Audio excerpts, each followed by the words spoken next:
Hello and welcome to Mr. Patrick's Corner. Today we're going to talk about red dot lasers. We're going to do scope removal and we're going to put a scope back in the right position. This scope is in the wrong position. It's too far in the rear. It has to be moved forward. And this is a red dot laser. You see, this is the famous 10 to 15 yard laser.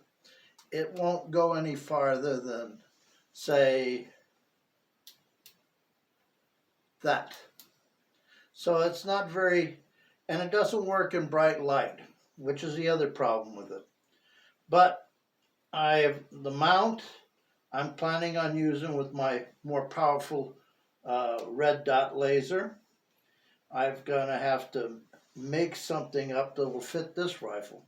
It will fit all my Texan rifles. And it's a good, solid little deal. For the longer one, it's like this much. And the theory behind it is first I'll position the green dot on my target, using that as my aiming point. Then I will adjust my scope, the elevation, and crosshair.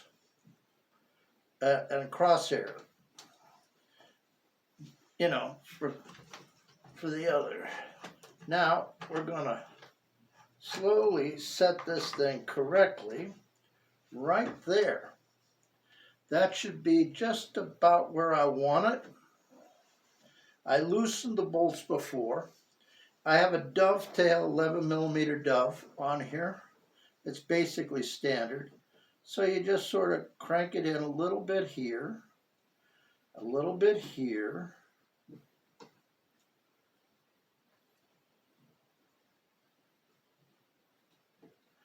And then you go to the back, giving it a little more.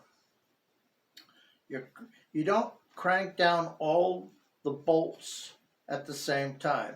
You sort of just give it a little nudge. Then you give it another little nudge.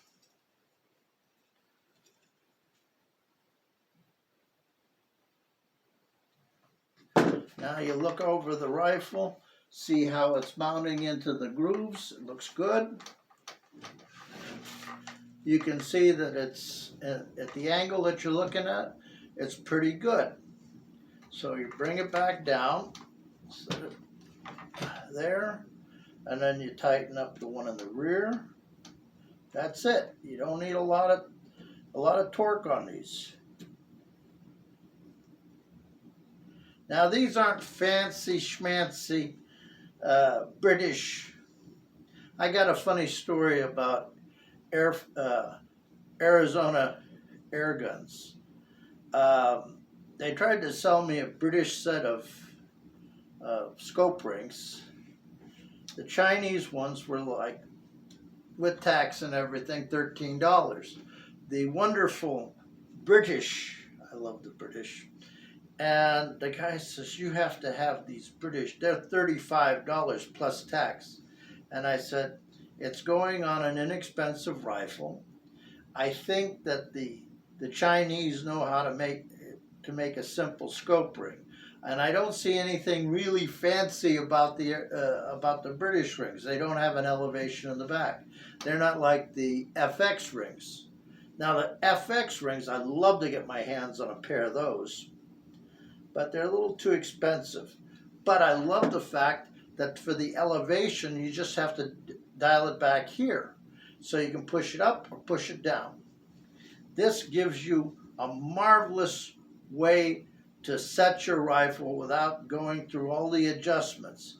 It's kind of like your crosswind adjustment.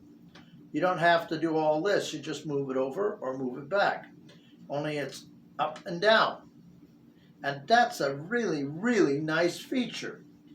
Well, now the laser mount has the same 11mm dovetail to it. What I was trying to do was put this on my scope. The only trouble is it doesn't sit properly on my rifle. And I had to move this. I moved the scope all the way back, which you shouldn't do.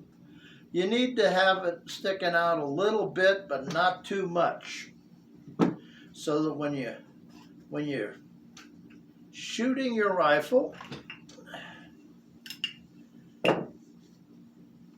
sorry, I'm a little on the blind side. I have two different sets. I have a set for distance and a set for close-in work. And I know you're supposed to wear bifocals. Well, I'm a little on the stubborn side, and I don't like wearing bifocals. Okay, oi. All right. It's a good scope here. Yeah, nice. Well,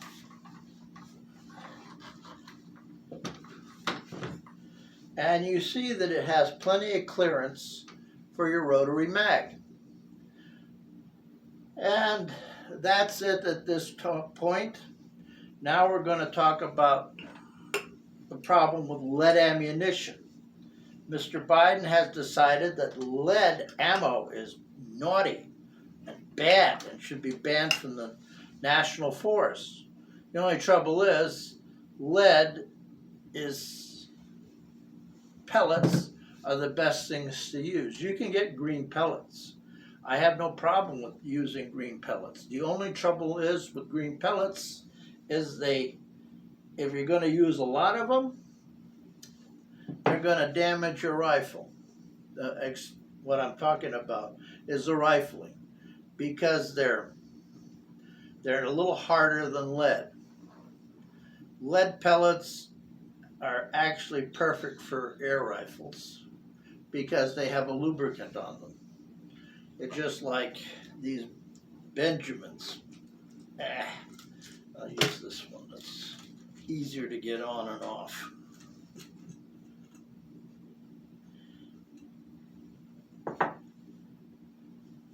Now, these pellets have a lubricant on them, and when they go in the rifle, the lead dust that's on them, or the lubrication, makes the rifle fire rifle, and the lead, it lubricates the barrel, lubricates the rifle, so you don't have that problem.